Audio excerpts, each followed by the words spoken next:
pour la paix entre le peuple israélien et le peuple palestinien. The Prime Minister formally recognized the state of Palestine.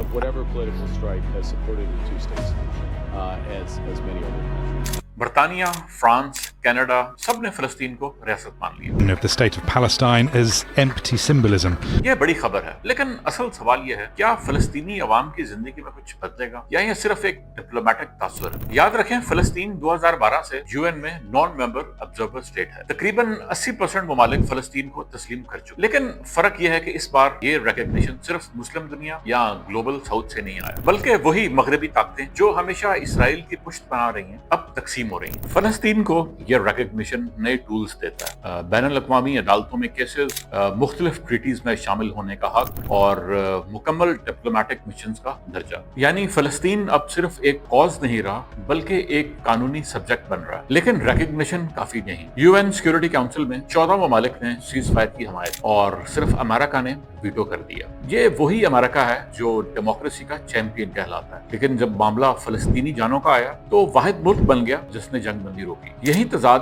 Recognition کو محدود کرتا ہے۔ کاغذ پر ریاست کا حق مل رہا ہے لیکن زمین پر خون اب بھی بہہ رہا ہے۔ کیا یہ ڈپلومیٹک دباؤ جینوسائیڈ کو روک پائے گا؟ شارٹ ٹرم میں میرے نزدیک میں نہیں۔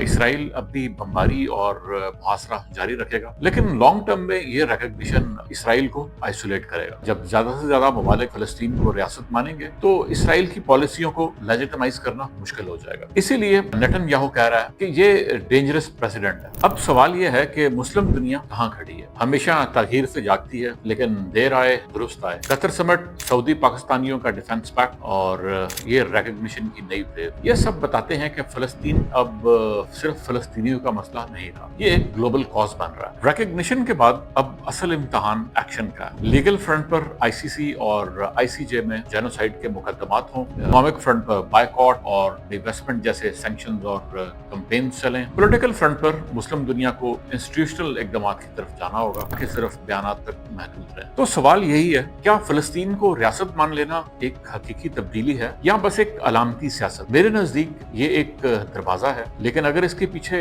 عمل اور حکمت عملی نہ ہوئی تو یہ دروازہ صرف دیوار میں نقش ہو کر رہ جائے گا۔ بہت شکریہ۔